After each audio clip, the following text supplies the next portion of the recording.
2020 with and without Odell Beckham Jr. in Cleveland, 5 games with, 11 games without. You can see the increase in the passing yardage per game for Baker Mayfield, and he generally, personally reached a higher level as the season unfolded, and you could argue he would have done that anyway. Regardless, Beckham will be back this year. Here's offensive coordinator Alex Van Pelt on Beckham's return and what it means for the offense. Anytime you have a great X, you see a lot of coverage roll to that player. That kind of went away when Odell was injured. That opens it up for other players to be successful. It's not always great to be double teamed all the time, but sometimes that's going to happen when you're great. So I would expect teams to have to honor Odell and potentially at times put 2 guys on him. And I'm guessing that you think that concept of Baker being better without Odell is not true. I think Baker was better as the season went on, whether it had been Odell or not, had been still out there. He started to understand the offense more, understand what we were asking him, got his footwork right, and I think he got better regardless of who was on the field. As I said earlier, you're always better with great players. Anytime you take a great player off the field, you got to find ways to generate more offense. So we'll be better with Odell, no doubt. Maybe they will, maybe they won't. It's just been odd to me over the past couple of years, Chris. The Browns players, the coaches, and the media covering the team refuse to acknowledge the very simple fact that when you bring a guy like Beckham into the lineup, a guy who is not bashful about saying, I want the football. And I remember in 2019, the narrative constantly was, are we getting the ball enough to OBJ? That puts pressure and stress on the quarterback, who should be just going through his reads. Open, not open. That's the question. Open, throw it. Not open, move to number 2. Number 2, open, not open. Not open, move to number 3. And so on. But when you've got a guy who's got a very strong personality, and he's got that history of being kind of the center of attention and very emotional. And he believes, in his mind, the more I get the ball, the more likely we are to win. The less I get the ball, the less likely we are to win. I just think that that's an untenable situation for the quarterback, who ends up maybe staring him down longer than he should, maybe throwing it to him when he's not covered, or if you take the guy away early, you short-circuit the entire game plan, because then you've got that extra stress. We're not getting the ball to Odell. Yeah, well, listen, I don't think they're going to play that way. I mean, as far as I expect it to look a lot like your Minnesota Vikings, right? It's run the ball. It's Justin Jefferson. It's Thielen. Their guys are going to be interchangeable in their routes. We don't know if Thielen's going deep or across the field. We don't know if Jefferson's going deep or across the field. They do the same things. I think that could be the beauty of the offense altogether. And, hey, I hear you. At base level, the optics all point to, man, something's not right there with the situation. But I think, if we look at the broader context, and listen, there is reason to be concerned. I hear what you're saying. But, okay, year one, Odell with the Browns. Hey, the Browns were a total – they were all over the place. We've talked about that. They were dysfunctional. Baker wasn't as good. The offense wasn't as good. The defense was bad. Freddie Kitchens was learning on the fly, all of those things. So I do think Baker felt the pressure a little bit in year one. And year two, I don't know if he necessarily felt the pressure. I don't think it was. But it was hey, wait, we're learning a new offense. We got to get things figured out and do things that way. We saw moments of special from Odell last year. We did. I mean, listen, they don't win the Dallas Cowboy game if it isn't for Odell Beckham Jr., with reverse touchdown catches and a reverse down the sideline late in the game when the Cowboys were coming back for a 55-yard touchdown pass. He led the team in receiving with Washington in week 3. I mean, he had plenty of moments last year where you went, ooh, I think it's coming together. But I think Alex Van Pelt said it the right way. The offense hadn't come together yet. So, yeah, the stats improved, but it looks like it's Odell, but I'm not going to pin it to that. I'm not. And I know it's something to watch for, but, if they can get him going the way that offense was going and really put him together, I mean, watch out. They could be scarier than your Vikings offense and what they can do in explosivity and everything like that. As long as you can get Odell Beckham Jr. to buy in. That's it. right? And Right. if you're winning, and he's had this fascination with the Patriots for years. Right. Well, in New England, you start spouting off you're not getting the ball enough, you're on the bench. You're forgotten. You're gone. That's not part of it. All that matters is winning. And if the Browns are indeed winning, maybe that's where Beckham understands it doesn't matter if I get the ball or not. And maybe now that he's seen the offense work pretty well without it, he'll be humbled a little bit. Let me take you back to this quote, though. This is from Baker Mayfield in November of 2019.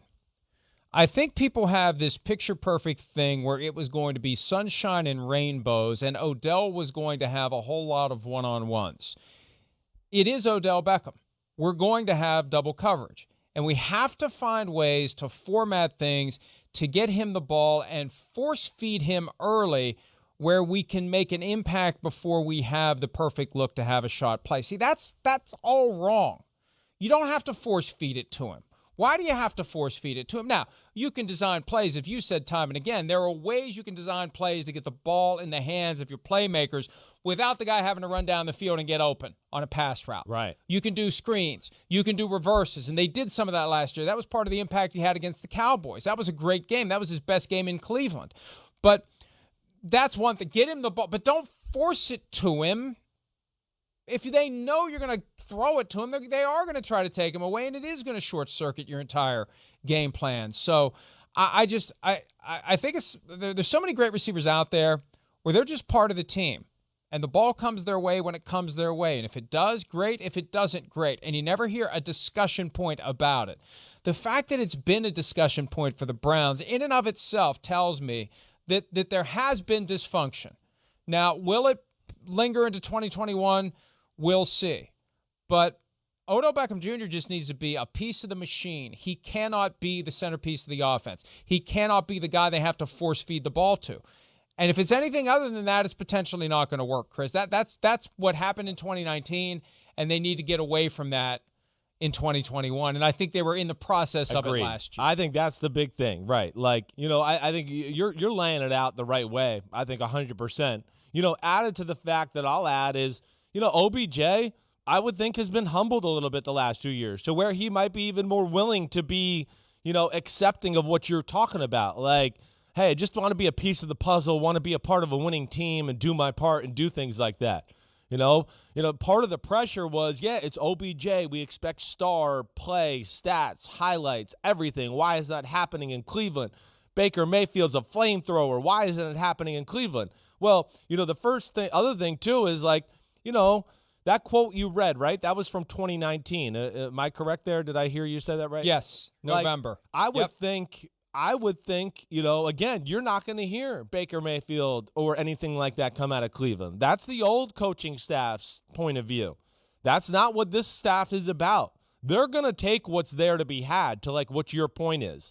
They're going to have plays for Odell Beckham Jr. where he's the first read in a play-action pass, drop back. Hey, Odell's the first read. We're kind of designing it for him to get the ball. But it's not like he's the only guy. And we're going to just like, it's only him and that's it, and don't look for anybody else, anything like that. Of course they're going to do that to a degree, but they're not going to go out of their way. Here's the problem. Yeah. Here's the problem. Yeah. Here's the problem, though. Right. If he's the first read on that play, and Baker Mayfield decides he's not open and goes to number 2, and Beckham thinks he was open, what does Beckham do about it then? Well, Beckham... Does he come back to the huddle and say, I was open, or does he just say nothing? I think we have plenty of evidence already know he'll do nothing. Baker didn't play good in 2019. He missed them a ton. We can go back to last year, and I can even show you some, like the Pittsburgh game. Remember when the Browns got blown out in Pittsburgh kind of early on in the year? I think it was the week before Odell got hurt in Cincinnati.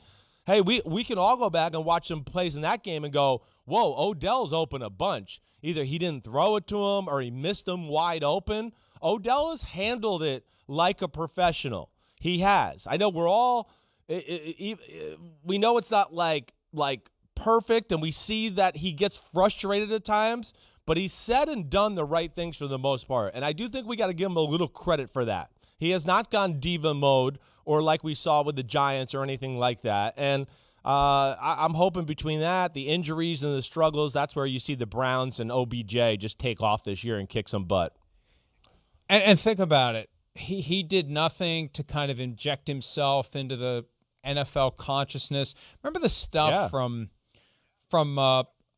several years back? He's in Europe and he's dancing on top of a car, and he was just like international superstar. Yeah. We haven't seen any of that No. from OBJ in recent years. And you know, he has to have been humbled. All those years he played, he had one playoff game, and they lost it. Yeah. It was the boat trip game. Right. He gets injured week 6, week 5. The Browns go to the postseason, beat the Steelers, and give the Chiefs everything they can handle without him. That in and of itself is humbling. When you spend your whole career and you get to the playoffs one time and your team's 0-1 in the playoffs with you, and your team's 1-0 and almost 2-0 in the playoffs without you, that in and of itself is humbling. Sure, 100%, especially for a guy like him where, you know, again, he believes you get me the ball, we win. You don't get me the ball, we're in danger of losing. And, I mean, in a lot of ways, he was correct about that for a long time. You know, with the Giants, that was correct. Get Odell the ball, Giants are going to win. Don't get him the ball, promise you the Giants will lose. But where he has to adjust, and I think he is it's different here because he's got a real team around him. You know, the Giants were not good when he was there. You know, the Cleveland Browns have everything. Like we talked about last week, we went through position by position, and we came away going like, oh, it's kind of high up in the hierarchy in the NFL. If we rank offensive line, defensive line, receivers, all those type of things. So that's also probably an adjustment to him to a degree, but I think that him and Baker will come together this year. I'm going to be shocked if they don't finally strike it up and start making some special plays happen. One last point. Yeah. It should not be about Beckham and Mayfield coming together. Mayfield is in charge now. Sure. Mayfield is the captain of the ship. So what Mayfield needs to be ready to do, if Beckham gives him any issue, any complaint, hey, man, I was open. Why didn't you throw it to me? I'm reminded of the old story when Chris Carter tried to berate Warren Moon in Minnesota, 94-ish. And Moon said to him one time, if you ever do that again, I will never throw you the ball. And that was that. Yeah. That's the end of it. And Mayfield now, I remember when they traded for Beckham, I thought, is Cleveland big enough for Beckham and Mayfield? Right. Because Mayfield was the star. He was the new LeBron in 2018. Now you got OBJ. Who's really the star here? Mayfield's taken over. He has. And I think it's on him. It's on him to make sure that Beckham doesn't disrupt the offense by saying, hey, I was open. Mayfield just needs to say, no, you weren't. Sure. Or you need to be more open, or whatever the case may be, or just shut up. We're trying to win a game here. Whatever it may be, it's on Mayfield this year to take that leadership. I think he will. I think we saw that last year. I think Mayfield. I think he has handled himself the right way as well. I mean, yeah, there's been misconnections or times where they should have connected on the football field. They haven't. They feel the pressure of it. Both of them have handled things pretty well. But I do agree with you. Baker's in a different place now to where he should feel comfortable. There might have been a little bit of starstruck, wait, I got to get this guy the ball. I hope he likes me. That's natural for a quarterback to go through that. But now, you should be in a comfortable place with him personally and in the offense to where he doesn't think about who's at receiver in any spot. I'm dropping back. And we're going to work the offense. And, hey, you're one-on-one, then I'll maybe play that matchup and figure it out from there. But that's why Cleveland's exciting, because that offense became pretty damn special at the end of the year. And now we got a guy coming back that we know has the type of talent to be one of the 5 best receivers in football, and just want to see if it all can come together as part of this great Cleveland experiment we're talking about. Hi, I'm Mike Tirico, and thanks for watching. Make sure to hit subscribe for the latest news and highlights from NBC Sports.